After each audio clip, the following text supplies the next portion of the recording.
This is Olusegun from City One Egg International.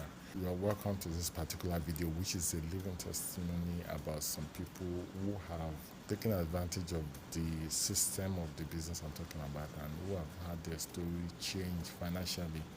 These are people who are, like you can say, your ordinary day-to-day people, and they have changed their story forever for not only themselves but for their families and their generations too, because this is what this business system can afford for you.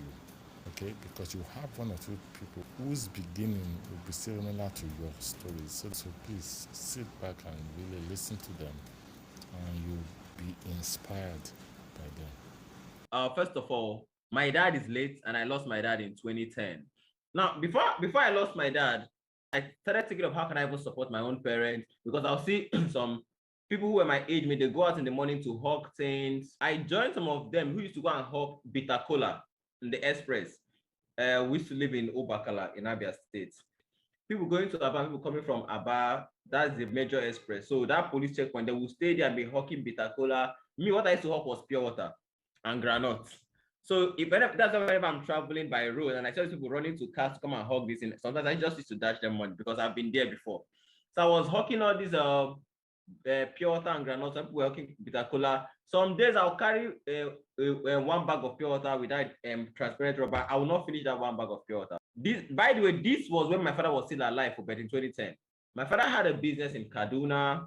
During the Sharia, I think it was 1999 or 2000, they burnt down my father built the house in Kaduna. He built the house. They burnt down the house, killed his junior sister, my auntie Ada. I saw them cut off her head in my presence there, came back to the east. So I was doing anything, and I was dependent on any bad as a bad. I want to call my father. So after he died, there was nobody else to call. And we're owing the landlord a lot. The landlord came to the house after about 2 days after he died. I still had a feeling that my father was still somewhere. Until the landlord sent some people to come and remove the roof in our house. We now sent some people to come and remove the roof in our house, and that day rain fell and damaged everything in the house. That was when I realized, man, your father is not coming anytime to rescue you guys. I called my mom. She was like, you're leaving school. So are you coming back to? I'm like, I'm not coming back. I'm going to Abuja. Go to Abuja to do what? To go and I'm like, I'm going to sort myself out. And that was how I entered the city of Abuja. She was like, okay. She started asking me about the job. She said I'll be giving questionnaires, 25 questionnaires daily. We talked about the salary. She asked where I was coming from. So she said, okay, we'll start my salary from 20,000. That was when I started working for Boss Vivian. So I started working for her, and I was excited. My excitement was that I will go out of the house every day and go and do a job. Honestly, I did not like multi-level marketing, because the first exposure I got to multi-level marketing was GNLD. So when I sat down and was talking, I was like, what any system is saying, I was interested. I was like, wow, jackpot, just forget about it. That was what I told her then. So I said I wanted to run the business, but then I just started the business. So I said, okay, Mr. Fake talking about going to Warri once. I said, I beg, where again will get way house? They're talking about Warri is a good. I'm like, man, let's go. I want to go to Warri to stay. The introduction was that came from Abuja. So I say, more than see, even our Abuja partners are here. After they finished the hotel, I now told them, please, as it stands now, I don't have anywhere to stay in this Warri. They're like, what do you mean you don't have anywhere to stay? They were like, okay, this is a hotel. You can book any hotel. The first we had the money. I'm like, I'm going to be honest, I don't have even money to pay for any hotel right now. I just need a place to sleep for this night. Everybody was looking at me like, I don't understand. And when I was saying this, and I had nothing. See, I used to come and do training for some of my teammates. After training, they went to go and buy, two of them called me, no, yeah, one called me by the and said, Mr. Samuel, please, that shirt you're wearing, don't ever wear that shirt again. Only one black shoe, that the under was chopping. I could not spare money for shoe. If you hear my story, where I am today does not look like where I've been before. If you knew somewhere 4 years ago and see where I am today, there is no connection to these two parts. Let me tell you what I used to look like. Just enter the street, go to where they are building. Don't go and pick up one of these boys who are doing the labor work. Ask the person, I live with your father or mother? The person will say no. Do you have a bank account? No. Do you have anything, anyway, to save any money? No. How much do you have to your name now? If the person says 5,000 naira, the person is higher than me. Look for somebody who said that the whole money I have to my name right now is about 1,000 naira. Pick up that person and tell the person, you can become a millionaire in 2 years. That is my story. And having money is not part of it. The only story you can share in this life that will worth your time is your own story. I'm trying my best not to get emotional about it, because every time I share my story, you always make me cry. But I'm trying not to make that happen this morning. My name is Paul Dominion Ladi. My parents got separated when I was 5 years old. And at then, my mother was a full-time housewife. So my father was the breadwinner of the family. But after the separation, table turns. She had the responsibility of taking care of me and my younger sister, and she was not prepared for it. The only money she had left on her after, renting one apartment where we're staying was 3,500. So she has 3,500, 2 kids to take care of, with no skill, no educational background, nothing. Now the next thing she could do was to start a business, and this was the business she went into. She started selling vegetables in the market, right? She started selling ugu leaf in the market. Now, for those of you that know how much they used to sell ugu leaf, I think it's now that it's even 100 naira. It used to be 30 naira, 250 naira. Then at some point it became 50 naira. You can imagine how many ugu leaf would need to sell in the house for us to feed, for us to pay house rent, for us to pay school fees, for us to buy clothes, right? We were barely surviving. Living was hard. Every single night, my mother wakes up in the night, she's crying to God. She's just praying because the whole responsibility was overwhelming. I left secondary school as one of the brightest from my set. I took my education so seriously because I wanted to, make good grades so that I can continue my education and possibly help my mother take them out of poverty. This is where we lived for 14 years. Now, one day something happened. My mother had issues with our next door neighbor, and so they were just quarreling, and the whole thing was just going on. And the lady told my mother, she said, "Oh, winch, go pack come off for here. How many years you don't stay here?" When she told my mother that, she entered inside the house, she fell on the floor, she busted out in tears.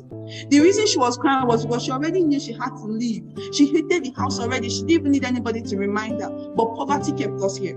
Now, when I left secondary school, my goal was to go on, take JAM, go and become a medical doctor, become a neurosurgeon, make money, help my family. After the whole ceremony and all of that of graduating from senior secondary school, I went to the market and I was telling my mother how I wanted to take JAM this year, then go to school next year and all of that. And she said, "Dominion, I don't get money." She said, "As they see me, so I don't get any money and I don't go kill myself. The way when you write, I borrow money to pay for that one. I don't even get where to even go borrow now." I started looking for a job at the age of 16. Of course, it was difficult getting a job, but finally I got a job where I was working as a house help and a sales girl on a salary of 20,000 naira. Now, when I started working, the agreement was to be working as a sales girl. 2 weeks into the job, she called me and said, "Dominion, and I like you." I said, "Yes, ma, I know." She said, "Okay, the person that is working for me as house help, they just called her back to the village and I need somebody that can fill in for her." I said, "No problem, ma." And that was how I started working as the house help. 1 year later, they did not get any replacement. It was just me. My salary was 20,000 naira. Now, when time to take JAM, was around the corner, I went to her and I explained to her, I'm like, "Ma, so I wanted to, take a week or two so that I can read for JAM. Then I'll come back after JAM." She said, I explained again. She said, "No, lie, it cannot happen." We went back and front. She said, "It seems you have already made up your mind that you want to stop. No problem." She said, "Go and come back on Monday. We'll balance stuff and I'll pay you your last salary so that you can go." The store that I worked in was a very big store. Every Saturday, Friday, Saturday, people come from the bank, they count everything that is inside the shop and make sure that the stock is balanced. Nobody leaves that shop on Saturday if the stock is not balanced. That particular Saturday was the last day of the month. The stock for the whole month is balanced. They've already paid salary to everybody. But because I was going to stop, she said, "Go and come back on Monday. We'll count again so that I can pay you your salary." Came back on Monday morning. Now, before I got to the store, they've already arranged everything. Everybody was there. And I entered. "Good morning, ma." She said, "Good morning, are you here?" I said, "Yes, mommy." She said, "Okay, Dominion, I've counted everything in my store. This one is missing. That one is missing. This one is missing, and you have to pay me the money now before you go." I said, "Hey." She said, "Yes, but if you don't have the money to pay, no problem. You can continue working. I'll be taking the money from your salary." How much was the salary again? 20,000. How much was I saving? 2,000. I said, "No, this is not even an option." Then she said, "But if you don't want to pay me the money and you don't want to continue working, you want to prove stubborn." She said, "This is what I will do to you." She said, "I will take you to the police station in Muslim Market. I will pay the DPO to lock you up and wait for your mother to come and beg me for you to continue working. No question asked." Ladies and gentlemen, that was the day I realized that poverty is a bastard. At the end of the day, I had to go to the house, picked up an ATM that we have never used before. The day I left secondary school, my mother opened a special account. The only thing we were doing was to save up money for school. Picked up the ATM card, came back to the market, withdrew 90% of the money that took me 12 months to save up, and gave it to this woman in cash. She collected it. plus that month's salary, everything disappeared. But ladies and gentlemen, another thing happened that day. I picked up a holy hunger that has been inside of me, and I said, no, Dominion, this can never happen in my family again. Enough is enough. If somebody is going to stop this cycle of lack, it has to be me. But prior to then, I've been shown this opportunity. The only reason I did not start, I told Ambassador Sandra, me, I'm still young. Let me go to school and come back and just hold on. I picked up my phone that day. I said, sir, I'm ready to get started. I called him up. I got started. Now, that was the moment of realization for me. I realized quickly that if I don't start making decisions that will change my life, nothing was going to happen for me. I had to make a decision. I made the first decision of getting started. I was getting started. The odds were against me. Number one, I was barely 17 years old. I remember when I was leaving Madam Buki's shop, she told me, she said, nothing good can come out of you. You will go and you will come back to work for me. That was what she told me. So inside my head, there was this voice that was telling me, are you sure you can do it? Can anything good come out of you? That self-doubt was keeping me bounded for a very long time. I had small mind. I was playing small. There are some of you right now, you can go for 15 shops, but you only have 3 shops. Why? Because you are still playing small. You are not thinking big yet. People have 31 shops in the same business you are running, but you are okay with 3 accounts. You're okay with 7 accounts, you're okay with 15 accounts. That is small-mindedness, right? It was amazing, and I went all out. It started January. In fact, in a space of less than 8 months, I went from somebody that had not even make up to 1 millionaire in the business to being celebrated as a millionaire cycle member. Within that space of 8 months also, I started making up to a millionaire in a month, and I've never come below that. At the age of 18, the same person that they asked, can anything good come out of this one, went from making 6 figures, and at 19, I was already being celebrated as a two-comma club member. What does that mean? It means I don't make less than a millionaire, right? This was amazing. It was crazy. At the age of 19, I started building for my mother in the city of Abuja. Was able to move my mother out of this wretched apartment that you are looking at on the screen. Build a 2-bedroom apartment for my mother in the city of Abuja, right? I remember when we started this project, it was like a joke. People were just looking at her. Mama Dominion, you want to start the build because they know she doesn't make money. She said, no problem, now Dominion, they do the building. In less than 3 months, we're done with everything. Before you know what was happening, November last year, my mother was moving into her 2-bedroom apartment. Ladies and gentlemen, this was everything for me last year. You need to see the joy on the face of my mother. My goodness. My mother called me several times. Even there was the day she called me, she said, Dominion, for 2 weeks I've not slept. I said, Mommy, what happened? She said, I'm waking up every night. I cannot believe it. She will go from one room to the other room, to the next room, to the other room. She's asking God, God, is this my house? Is this my house? Me, Mama Dominion, the woman that sells people in the market, is this my house? She did not believe it. Ladies and gentlemen, I've been able to qualify for different vacations with my teammates. But I did not just qualify for the trip. I was able to qualify with 3 members of my team. 3 teammates and myself qualified. We were 4 that traveled from my team. It was crazy. All of us that traveled, none of us have ever left this country before. In fact, what happened was that when I was traveling, my mother called me when we got to Ethiopia. The first thing she said, hey, Dominion, you don't leave Nigeria, but yes, she started crying on the phone. She said, nobody in our family has ever traveled before. She said, Dominion, you are breaking the yoke of shame. You are breaking the enigma of shame, Dominion. She was super excited. It was just traveling, it was Ethiopia first, but my mother was proud of me. Right? Then this year, at the age of 20, I was able to buy for myself my dream car. See, let me tell you, there's no media that everybody is expecting you to fail. Even your family members are expecting you to fail. When my parents got separated, my father family told my father that, don't worry, me she carry the children, they go, no big girls. Wait till they go still come back and look for Una. Today they are the ones looking for us, right? I bought this car for myself. After we paid for the car, I was just crying. I did not just break the yoke. I bought a car that is even bigger than the one that Madam Buki was driving, right? A higher model of the same car. I took the car to the house for my mother to see the car and bless the car. She was overwhelmed. As you emerge today, you also cause generations to emerge into their greatness, okay? Thank you very much, ladies and gentlemen. My name is Paul Dominion. As of January this year, she was a nurse in Yaya General Hospital, and her salary was 102,000 naira. If she does not touch her salary in 1 year, it's 1.2 million. In 10 years, it's 12 million naira. Her 10-year salary cannot buy her this car. Now I'm going to tell everybody is this: the campaign has come to stay.